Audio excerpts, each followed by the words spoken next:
Hello everyone, welcome back to mind mode Avichal. तो आज हम लोग डिस्कस करने वाले हैं कि जैसा कि आपको पता है कि आने वाले कुछ महीनों में हमारे कई सारे एग्ज़ाम हैं। जो बच्चे यूपी से होंगे उनका यूपी पुलिस एसआई का एग्ज़ाम होगा, साथ ही एसएससी सीपीओ, एसएससी सीएचएल का टीयर 2, क्योंकि अभी रिजल्ट आया 2 दिन पहले ही। और जिन बच्चों का क्लियर हो गया होगा उनको तैयारी करनी होगी टीयर 2 की भी, क्योंकि जहाँ तक है 2 महीने के अंदर टीयर 2 हो जाएगा। और साथ ही में रेलवे का एग्ज़ाम भी लगा हुआ है। तो ये एक एक करके इसके बारे में जानते हैं। जैसे कि मुझे पता है हमारे पास 4 डिफरेंट एग्ज़ाम है, आप स्क्रीन दे सकते हैं। पहला हमारा है एसएससी सीपीओ का एग्ज़ाम, जो बता दूं मैं अभी एसएससी सीपीओ की आंसर की नहीं आई है, पर जैसे इसकी आंसर की आएगी इसका भी टीयर 2 का एग्ज़ाम लग जाएगा। तो होपफुली हम एक्सपेक्ट कर सकते हैं कि जो सीपीओ का रिज़ल्ट आने वाला है वो जल्दी आने वाला है, इस हफ्ते जहाँ तक है आ जाएगा। क्योंकि सीएचएल का एग्ज़ाम भी जो था उसे हुए 3 महीने हो गए थे और उसका रिज़ल्ट अब जाके आया है। तो उम्मीद यही लगाई जा रही है कि सीपीओ का जो इस बार का जो रिज़ल्ट है वो इस हफ्ते तक आ जाएगा। उसके बाद जो टीयर 2 होगा वो भी 2 महीने के अंदर टीयर 2 करा दिया जाएगा। तो हमारे पास एक है हमारे पास एसएससी सीपीओ का एग्ज़ाम। अब दूसरा है हमारे पास रेलवे का एग्ज़ाम। जैसा कि आपको पता है कि रेलवे एनटीपीसी का एग्ज़ाम जो है वो 15 और फेब से चालू होने वाला है, और 15 फेब से हमारा रेलवे का एग्ज़ाम आपको देखने को मिलेगा। तो 15 से 30 के बीच में एग्ज़ाम आपको कहीं पड़ सकता है। तो हो सकता है आप लोग तैयारी कर रहे हो इस समय रेलवे के लिए, क्योंकि अभी सीएचएल और सीपीओ में टाइम है, तो रेलवे ही आपकी प्रायोरिटी होनी चाहिए। और जो बच्चे यूपी से हैं तो उनके लिए यूपी पुलिस जो एसआई का एग्ज़ाम होने वाला है ये बहुत बड़ा एग्ज़ाम है। क्योंकि पहली चीज़ ये इतने समय बाद हो रहा है, और 4 साल गैप था इस एग्ज़ाम, जो पिछली बार 2021 में हुआ था, और अब हो रहा है हमारा यूपी पुलिस एसआई। और इस बार कंपटीशन भी हमको बहुत ज़्यादा देखने को मिलेगा, तो इस पर हम लोग बात करेंगे। जैसे कि पता है यूपी एसआई का जो एग्ज़ाम है वो हमारा 14-15 मार्च को पड़ने वाला है। 14 to 15 मार्च हमारा होगा यूपी पुलिस का एग्ज़ाम। सॉरी, फेब लिख दिया मैंने, यहाँ मार्च होगा, तो सही कर लीजिएगा। उसके बाद बात करते हैं हम लोग 14-15 मार्च को हमारा यूपी एसआई का एग्ज़ाम होगा। और अब बचा हमारा सीएचएल एसएससी सीएचएल का एग्ज़ाम जो हमारा है। जैसे कि पता है आपको भी हमारा रिजल्ट आया है एसएससी सीएचएल टीयर 1 का, और जो बच्चे सेलेक्ट हो गए हैं वो टीयर 2 तैयारी में लग जाएँ अब, क्योंकि ज़्यादा समय नहीं रहेगा आपके पास टीयर 2 के लिए। आपका टीयर 2 मान चलिए आपको 2 महीने के अंदर हो जाएगा। अब बात करते हैं आगे कि आपकी स्ट्रैटेजी क्या होनी चाहिए। अगर कुछ बच्चे देखिए यहाँ पे वो होंगे जिनका सारे एग्ज़ाम लाइन में लगे होंगे, क्योंकि यूपी पुलिस अगर यूपी से है तो उनका यूपी पुलिस एसआई बहुत बड़ा एग्ज़ाम है। साथ ही में रेलवे का एग्ज़ाम भी है उनका। उसके बाद अगर सीएचएल में सेलेक्ट हो गए हैं तो उनका सीएचएल का एग्ज़ाम भी है, और सीपीओ का रिजल्ट आ जाएगा तो अगर वो उसमें भी सेलेक्ट होता है तो वो भी एग्ज़ाम होगा। तो ये 2-3 महीने आपके लिए बहुत इंपॉर्टेंट होने वाले हैं, क्योंकि ये 2-3 महीने में आपको आपको कई सारे एग्ज़ाम देने होंगे। अब बात करते हैं आपकी स्ट्रैटेजी क्या होनी चाहिए। देखिए यहाँ मैं बात करूँगा स्ट्रैटेजी की। देखिए आपको पता है कि आपका जो रेलवे है और आपका जो सीएचएल है, साथ ही में आपका जो सीपीयू है और आपका जो यूपी एसआई है, इसमें आपको कुछ पोर्शन कॉमन मिलेंगे। जैसे आपको मैथ्स हो गया, मैथ्स आपको सब में देखने को मिलेगी। हाँ, सीपीयू में जो आपका टीयर 2 है इसमें मैथ्स नहीं रहती, इसमें सिर्फ इंग्लिश आएगी, तो आपको इंग्लिश ज़्यादा फोकस करने की ज़रूरत है। अब बात करते हैं मैथ्स जो होगा वो रेलवे, सीएचएल और यूपी एसआई सब में देखने को आपको मिलने वाला है। तो आपको मैथ्स अपना प्रायोरिटी देना पड़ेगा, क्योंकि मैथ्स एक ऐसा सब्जेक्ट है जिसमें आप काफ़ी स्कोर कर सकते हैं। उसके बाद बात करते हैं हम लोग रीजनिंग की। तो देखिए रीजनिंग भी आपको मेजॉरिटी ऑफ सब में देखने को मिलेगा सिवाय सीपीओ के, उसके बारे में हम लोग आगे बात करेंगे।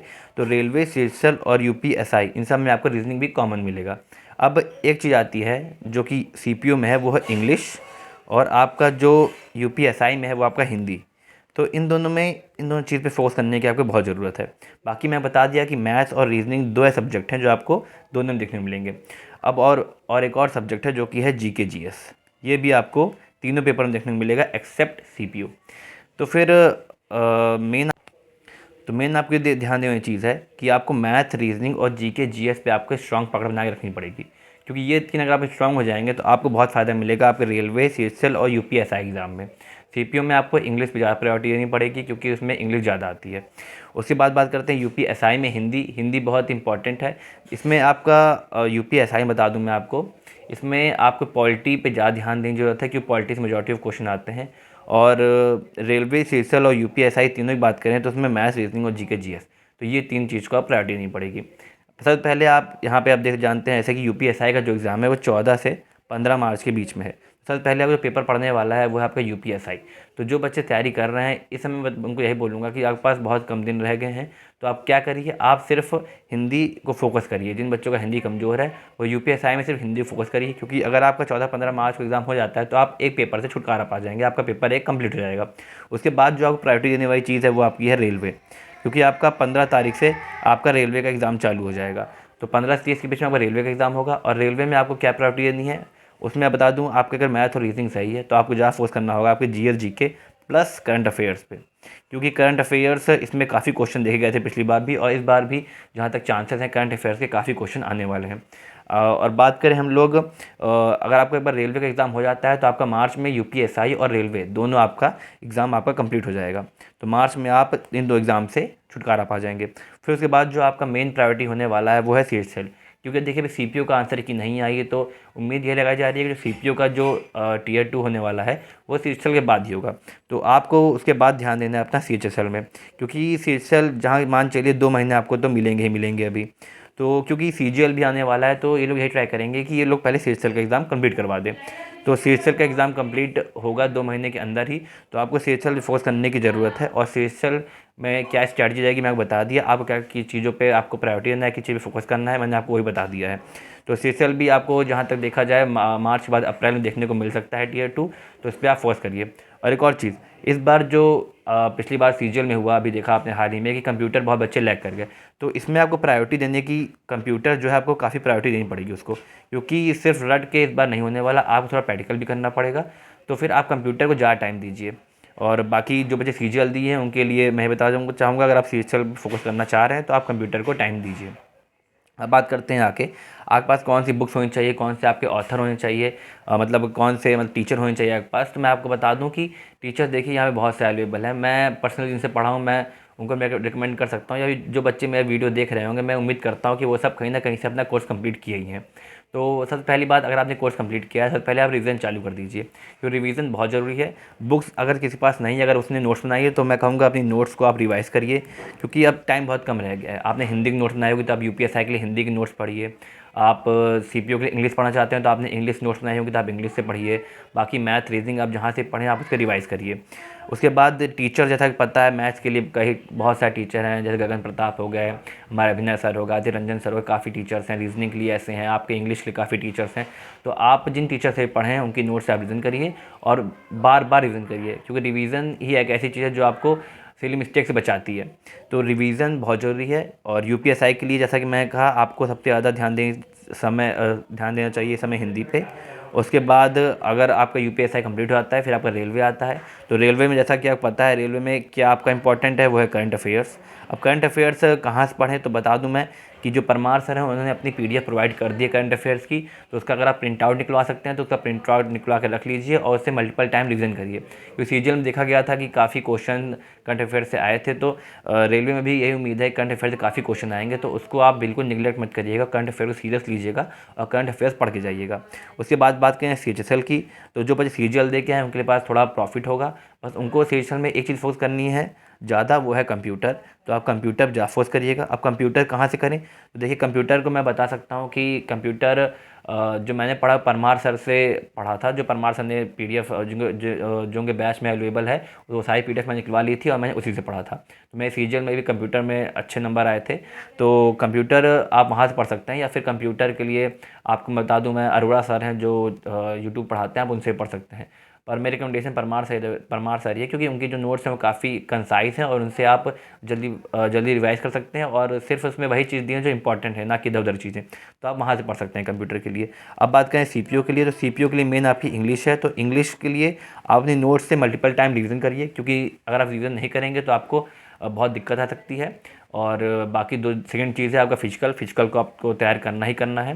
तो फिजिकल जैसे पता है आपको पहले होगा, तो आप तैयारी फिजिकल की बना लीजिए, अभी से दौड़ना चालू कर दीजिए, अभी से आप एक्सरसाइज नहीं कर रहे हैं एक्सरसाइज करिए, लॉन्ग जंप हाई जंप, ये सब कुछ मांगता है। तो उसमें फिजिकल आप अपना अप टू डेट रखिए, एकदम बढ़िया से रखिए। तो ये चारों चीज़ हो गई हमारा बुक, जैसे मैं कहा कि आप पास जो नोट्स हो गया वहाँ से पढ़ सकते हैं, या फिर आप किसी बुक से पढ़ते हैं तो आप वहाँ से पढ़ सकते हैं। और टीचर्स का मैंने बता ही दिया, आपको जो टीचर्स पसंद है आप जहाँ से पढ़ते हैं आप वहीं से पढ़िए। आप प्रैक्टिस करना चाहते हैं, आप कोई बुक रिकमेंड आप चाहते हैं कि मैं ऐसी बुक रिकमेंड करूं जिससे आपको काफ़ी हेल्प हो, तो मैं रिकमेंड करना चाहूँगा ओसवाल की बुक्स, जो कि बहुत ही अच्छी हैं अगर आप क्वेश्चन पेपर पास चेयर लगाना चाहते हैं, क्योंकि इसमें जो क्वेश्चंस दिए हैं वो सेम क्वेश्चन जो पेपर में है वही दिए हैं, और साथ ही में जो सोल्यूशन है वो काफ़ी अच्छा इन डेप्थ सोल्यूशन है। तो ये जो 3 बुक्स हैं ये ओसवाल बुक्स की हैं। इससे पहली बुक जो है वो एसएससी सीजीएल की बुक है। इसमें आपको SSC CGL 29 previous year solved papers मिल जाएंगे, जो आपको 2016 2025 तक के मिलेंगे। ये बुक में खास बात ये है कि आपको इसमें सॉल्व पेपर्स मिलेंगे, डिटेल सोल्यूशन मिलेगा, लेटेस्ट पेटेंट के अकॉर्डिंग मिलेगा सब। आप इसमें जो सोल्यूशन है वो इन डेप्थ सोल्यूशन है, आपको ईजी क्लैरिटी मिल जाएगी।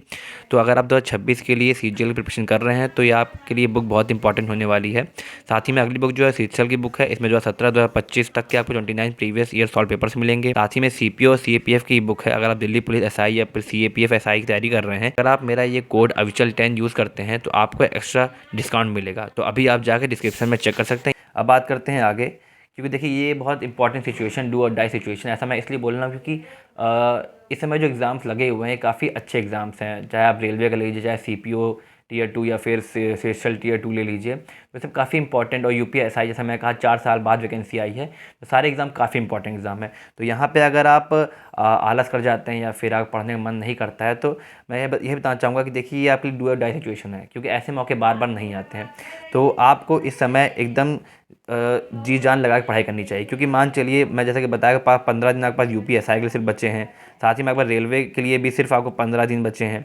तो ये 15 दिन देखिए बहुत कम समय है, ये बहुत जल्दी बीत जाता है। तो इस समय आप 8 घंटा 9 घंटा 10 घंटा जितने घंटे पढ़ते हैं आप मन लगा के पढ़िए और अच्छे से पढ़िए।